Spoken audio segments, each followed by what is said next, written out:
브라질에는 이가수 폭포가 있고 미국과 캐나다 경계에는 나이아가라 폭포가 있죠.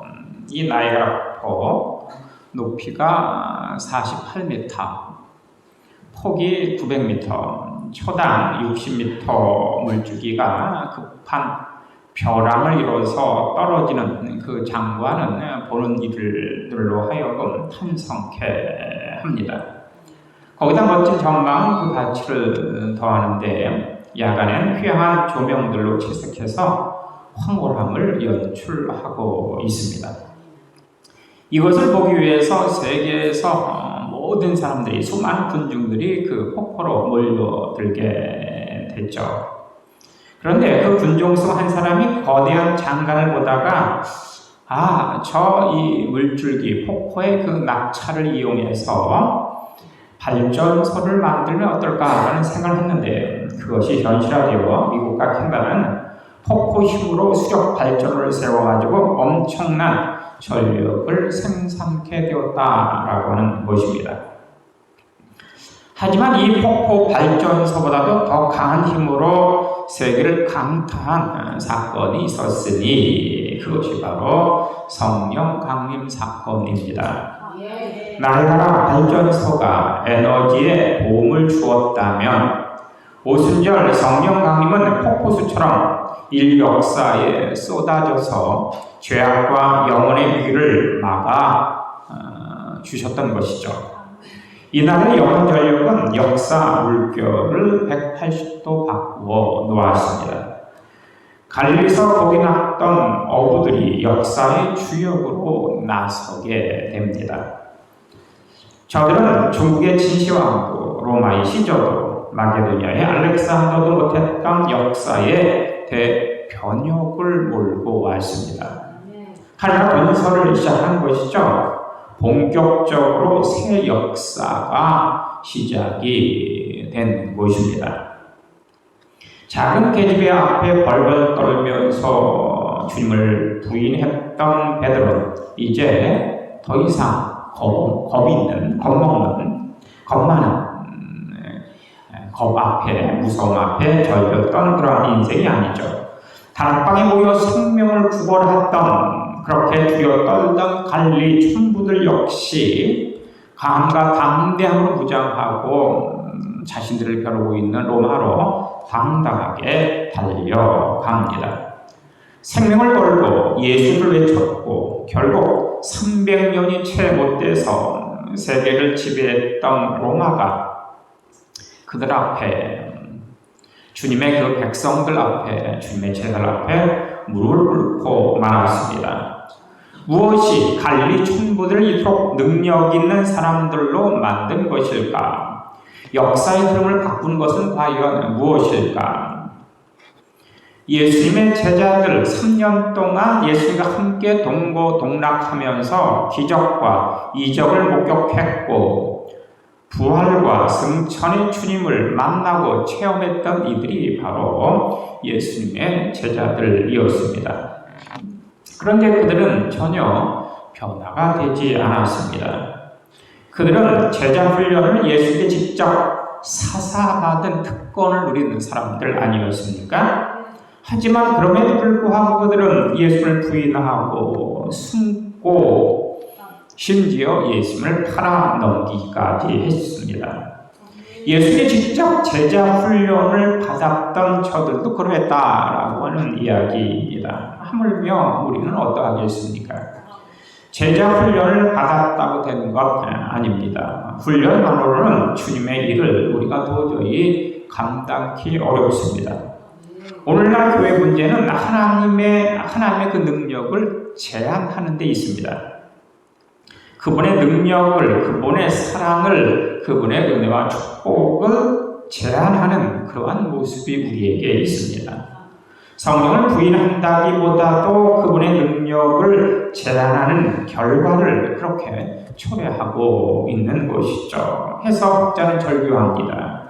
You are is too small.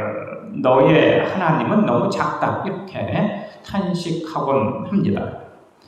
이런 이들은 사역을 하고 싶지만 사역할 힘이 없습니다. 사랑하고 싶은데 사랑할 힘이 없습니다. 용서하고 싶은데 용서할 힘이 없죠. 병이 들었는데 낫고 싶지만 나을 힘이 없는 것입니다. 하지만 여기 크리스찬의 파워가 있습니다. 성령의 능력이 있습니다. 구약의 할머니가 임신하였을 때 어찌 그런 일이 있을 수 있습니까?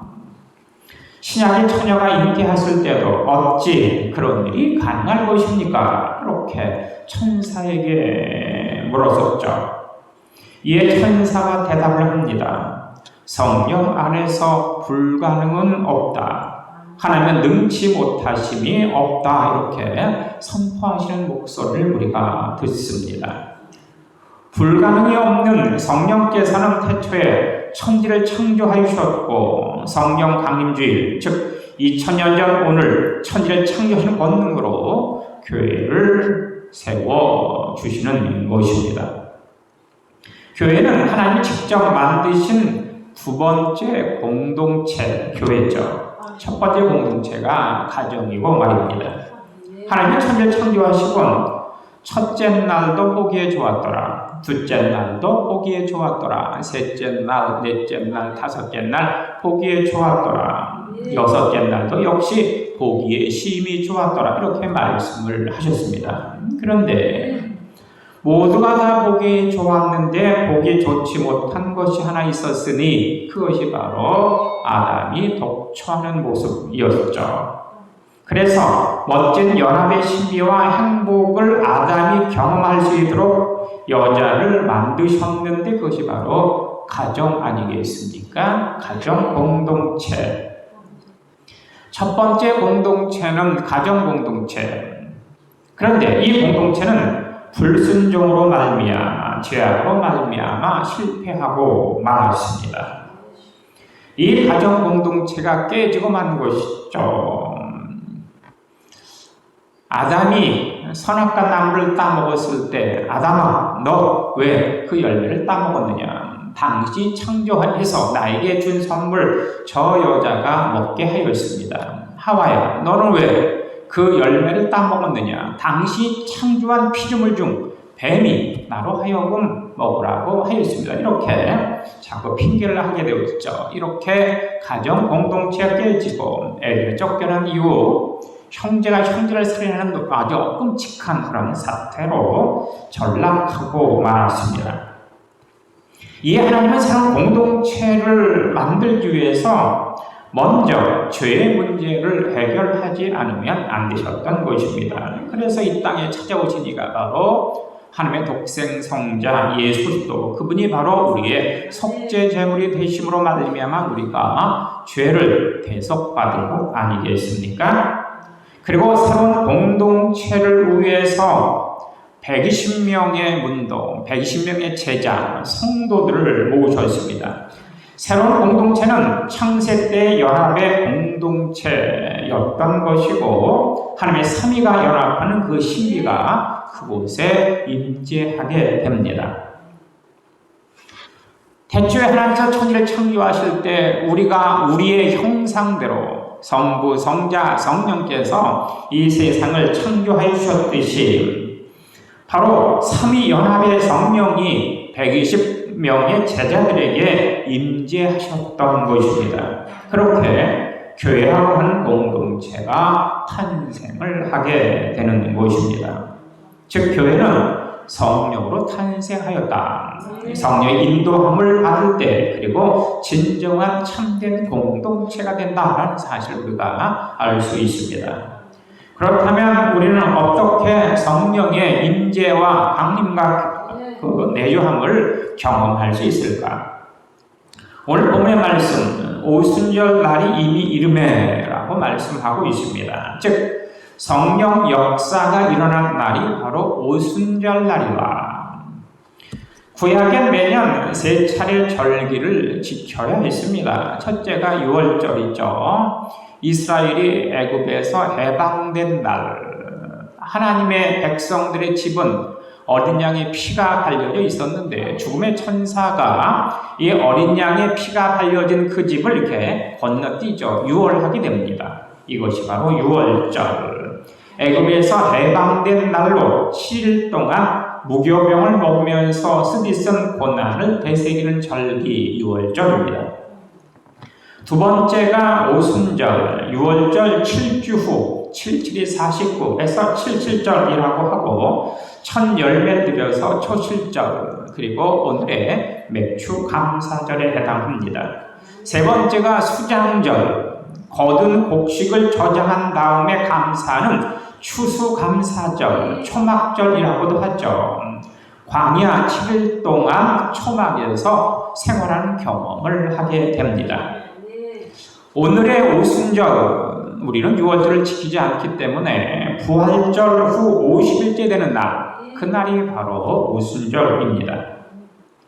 이날 성령의 역사는 기독교 공동체 가운데 임하게 됩니다. 성냥불은 콧바람에도 꺼지지 않습니까? 우리가 촛불을 켜면 콧김이 센 불은 콧바람으로 이 촛불을 꺼버리죠. 하지만 불길이 왕성해지며 바람이 강하면 강할수록 불길은 더욱더 번져가는 모습을 볼 수가 있습니다. 바람이 강하면 강할수록 불길이 모이면 모일수록 태풍도 끌 수 없는 그런 엄청난 그 화마가 번지는 모습을 우리가 봅니다. 성냥불은 콧바람에도 꺼지지만은 불길이 함께 모이게 되어지면, 연합하게 되어지면 무섭게 번져가서 태풍도 폭풍도 도저히 끌 수 없는 그런 지경에 이르게 되어집니다.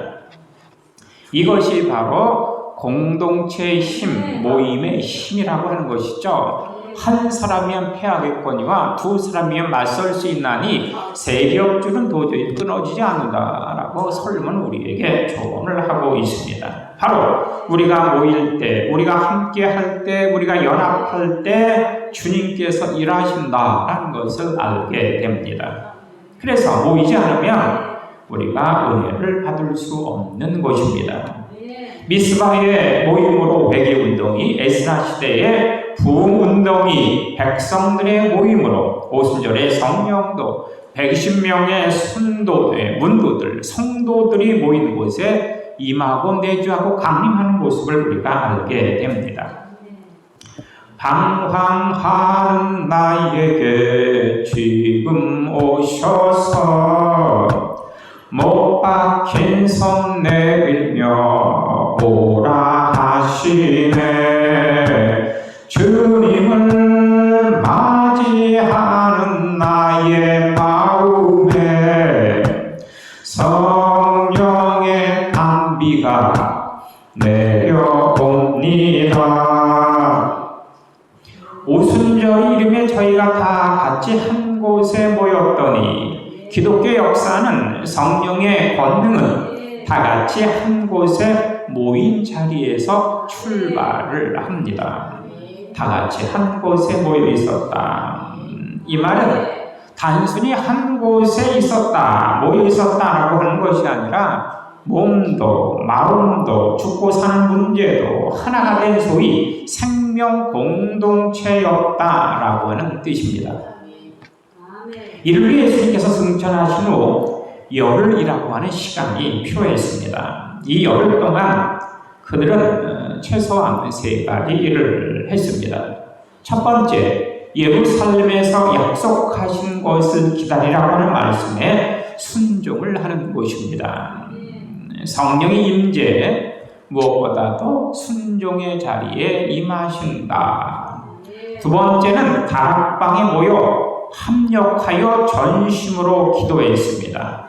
하나로 사모하고 매달리는 곳에 성령은 오신다. 세 번째는 기도 중에 베드로가 예언을 했는데 이는 공동체에 찝찝하게 남았던 앙금을 해결하는 것이었죠. 즉 가룟 유다 문제를 정리함으로 골문 상처를 이렇게 도려내고 마띠아로 새롭게 조직을 부활한 것입니다. 예수님은 11제자와 110명 제자들에게 성령을 기다리면 몇 날이 못 되어 그 일이 임할 것이다 라고 말씀해 주셨는데 왜 기다려야 했을까? 성령께서 당장 임할 수는 없었던 것일까? 그것은 뭔가 우선되어야 할 중요한 것이 있었기 때문입니다. 먼저 그들은 공동체 안에서 결속하지 않으면 안 되었던 것입니다. 함께 모여 있는 것만이 아니라 마음과 뜻과 정성을 모두해야 하고 함께 교제해야 하는 것이죠. 이들은 남들을 방문하고 다락방에서 열흘 동안 함께 했습니다. 여기는 형식적인 일정도 없이 다만 함께 함으로 교제를 나누고 함께 기도하고 함께 하나님 앞에 간구하는 그러한 모습이었죠. 얼굴만이 아니라 가족이 되는 그러한 시간이었다. 공동체가 아니고는 교회가 존립할 수 없었던 까닭입니다. 아마 이들은 열흘 동안 자연스럽게 몇 개 속으로 나뉘었을 것이고 120명의 사람들이 한 방에 모여들 때 자연스럽게 이렇게 소급으로 나누어지는 것 아니겠습니까? 시간이 지날수록 이들은 그룹 중심으로 움직이면서 서로 깊은 친밀감으로 자신과 가족, 예수님과 만난 얘기를 하고 고통, 상처, 문제들을 함께 나누면서 서로 공감하고 소통하였을 것입니다. 그렇게 기다리고 있을 때 오순절 날이 이름에 오순절 이전에도 오순절 이후도 아닌 정확한 그때에 성령께서 그들에게 강림을 하여 주셨습니다. 성도의 모임은 모임 하나만으로도 능력이 된다. 거기 주님이 함께 계시고 성령께서 역사하시기 때문이죠. 그래서 두세 사람이 모이는 모임이라도 우리는 소홀히 할 수가 없습니다. 다락방 그곳에 15개국 120명의 제자들이 모여 있었습니다. 그들 모두 언어와 습관 문화가 천양지차로 달랐었죠. 그 중엔 유무식과 각양의 인종과 저만의 특색을 가진 사람들이 포진해 있었습니다.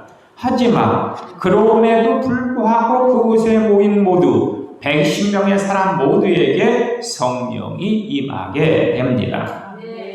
왜? 그것은 이미 은혜의 공동체요, 사랑의 공동체요, 성령 받을 준비의 공동체가 되었기 때문입니다. 잘 타는 장작불 속엔 생나무를 넣어도 잘 타지 않습니까? 이렇듯 은혜의 자리엔 믿음이 약한 사람이 함께 있어도 쉽게 은혜를 받을 수 있습니다. 옛날에 봉생 마중이면 불구이자직이라는 말이 있습니다. 쑥 하나도 길가에서 자라면 제멋대로 자라 구부러지지만 산밭에서 자란 쑥은 산처럼 덩달아 곧게 자란다라는 뜻입니다. 그래서 교회가 성령 공동체가 되기 위해서는 나 한 사람이 매우 중요한 것입니다. 나 한 사람이 내가 가론 유다도 될 수 있고 나 한 사람이 베르도로 될 수 있고 나 한 사람을 통해 모두에게 성령의 충만한 경험을 할 수가 있는 것입니다. 그렇다면 성령의 역사는 어떤 변화와 능력을 주었던 것일까? 성령의 역사는 바람 소리를 듣게 해 주었다라고 성경은 이야기하고 있습니다. 본문 2절 호련히 하늘부터 급하고 강한 바람 같은 소리가 있어 저희 앉은 온 집에 가득했다. 바람이라고 하는 것, 고대인들에게 있어서 바람은 신비한 능력입니다. 사실 성령의 임재 또한 호련 임하는 신비 아니겠습니까?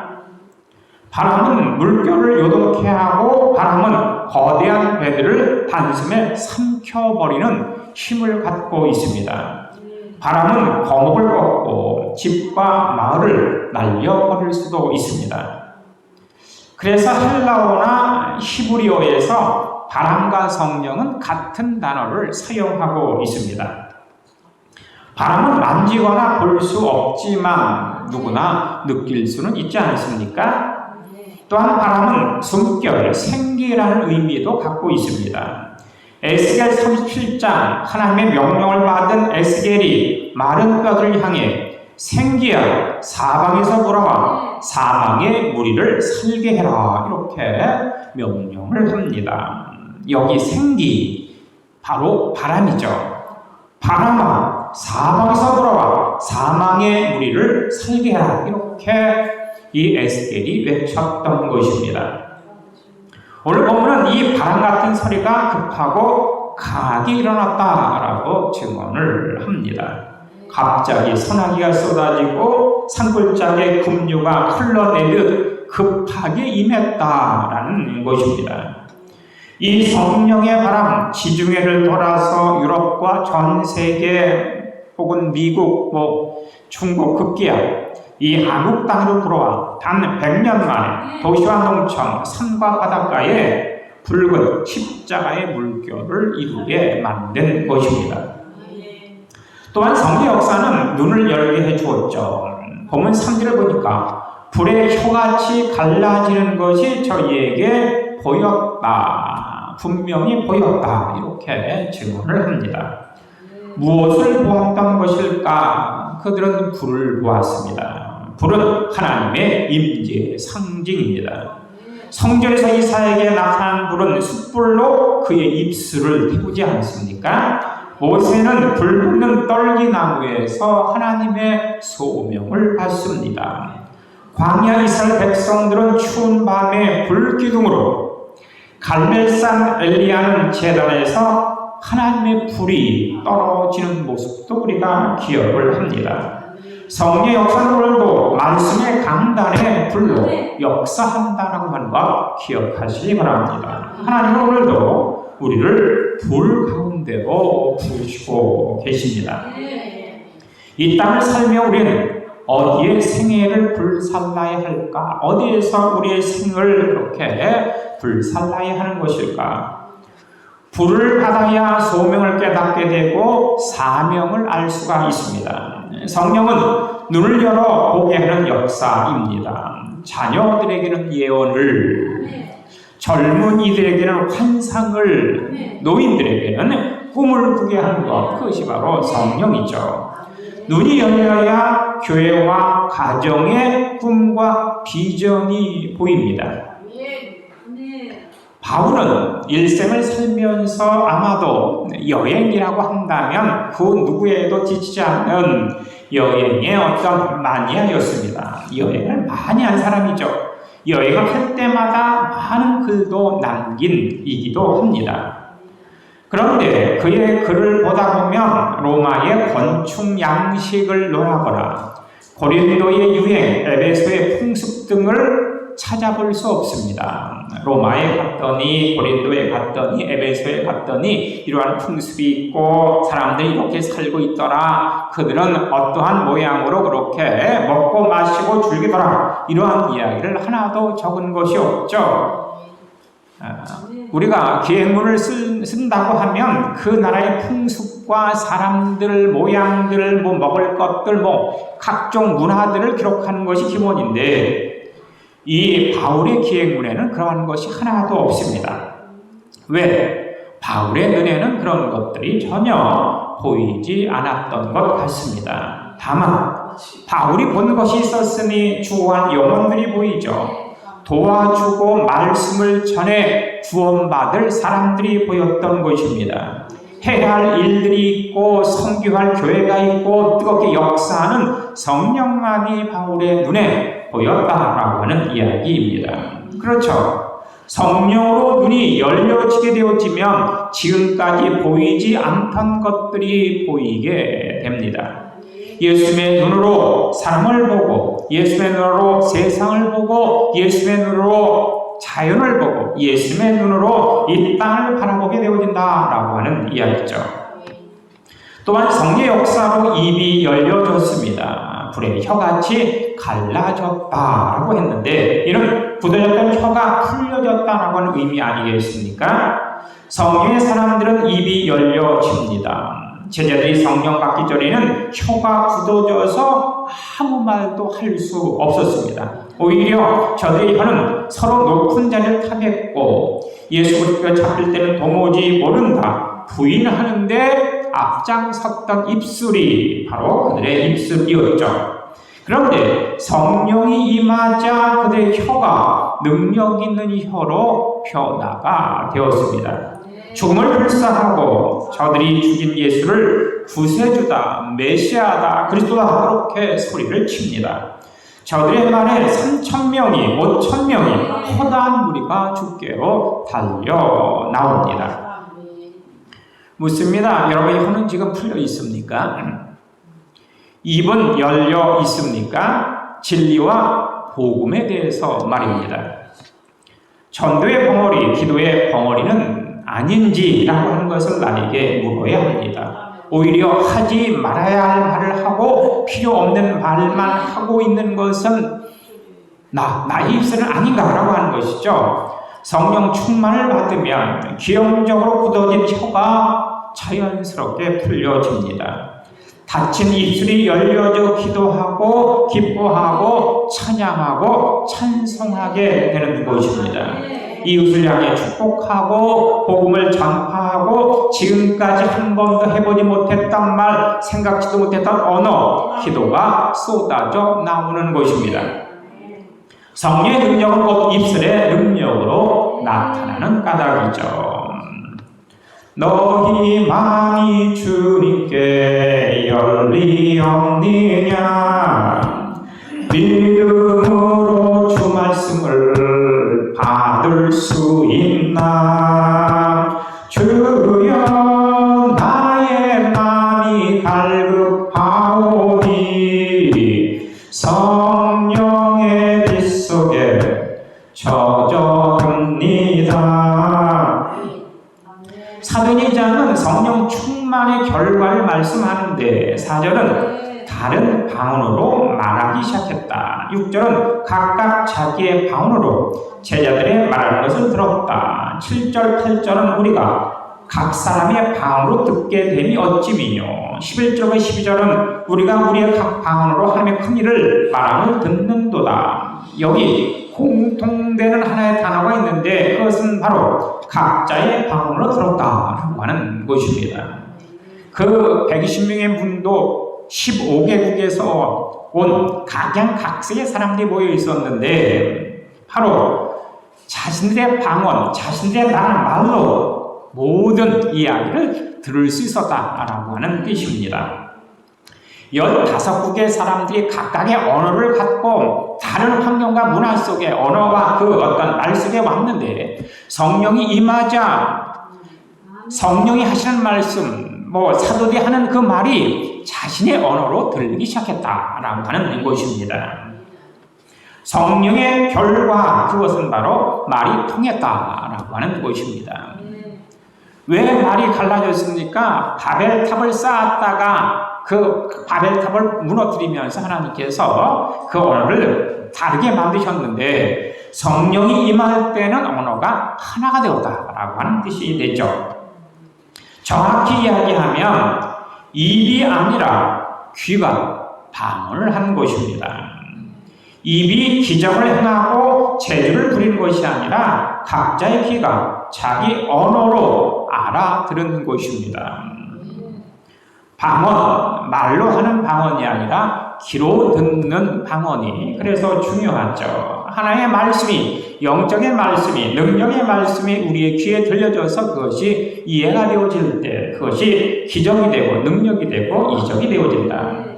거기에는 15개국 사람들이 있었는데 언어와 문화의 장벽이 무너지고 대화가 시작되는 것입니다. 교제가 이루어져서 진정코 사랑의 공동체가 되었다라고 하는 것이 아주 중요한 것이죠.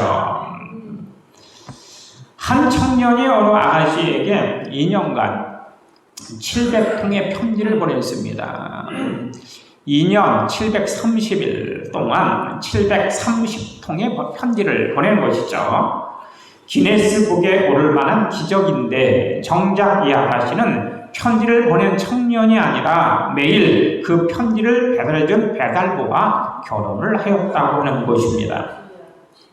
멋진 문장보다 친절한 태도가 잘 쓴 글씨보다 배달부의 온화한 웃음이 종이 쪽지보다 얼굴과 얼굴의 대면이 훨씬 더 중요했기 때문에 이 아가씨는 편지가 아닌 2년 동안 매일매일 배달부를 기다렸던 것입니다. 교회 공동체의 중요성은 우리 모두가 교회에서 성령 충만과 사랑을 경험해야 된다라고 하는 것입니다. 말이 통하고 아픔과 고통을 나누고 서로 기도해주는 이들을 반드시 만나야 하는 것입니다. 그렇다면 이 성령 충만의 최종의 결론은 무엇일까? 2장 마지막 절 44절로 47절을 보면 믿는 이가 함께 물건을 통용하고 재산과 소유를 팔아 나눠주고 날마다 마음을 같이하여 모이에 힘쓰고 떡을 떼며 기쁨과 순전한 마음으로 음식을 먹고 하나님을 찬미하고 온 백성에게 칭송을 받으니 주께서 구원받는 사람을 날마다 더하게 하셨다라고 그렇게 증거하고 있습니다. 성령 임재로 시작된 교회는 모여 예배하고 각 가정으로 흩어져 구체적으로 사랑을 실천하게 된 것입니다. 그렇게 교회는 공동체로 만들어졌습니다. 우리가 볼 때마다 진정으로 성령 임재를 경험하는 참된 신앙 공동체, 천국 공동체를 만들 수 있어야 하지 않겠습니까? 말이 통하고 마음이 통하고 사랑이 통하는 신앙 공동체, 그곳에선 병마와 싸우는 저항력뿐 아니라 세상의 악마와 싸워 이길 수 있는 힘을 얻을 수 있습니다. 험한 세상을 승리한 능력이 바로 여기에 있는 것이죠. 1세기 다락방 성도들, 그들은 성령 충만을 체험한 다음에 산속으로 들어가지 않았습니다. 각자 한 자씩 흩어져 기적을 행한 것도 아니었습니다. 함께 모여 예배하는 예배의 공동체, 예배의 성공자가 되었습니다. 자신의 집을 흔쾌히 가정교회 혹은 속회 그 장소로 내려놓고 천국 공동체를 이루어 가는 것입니다. 우린 진주왕의 가족들 아니겠습니까? 마음과 뜻과 생각을 나누고 입과 귀가 통하는 한마음 공동체, 성령 임재를 경험하는 가족 공동체, 이를 위해 소통하고 공부하는 진정한 감동의 공동체가 되어지시길 간절히 주임으로 축원합니다.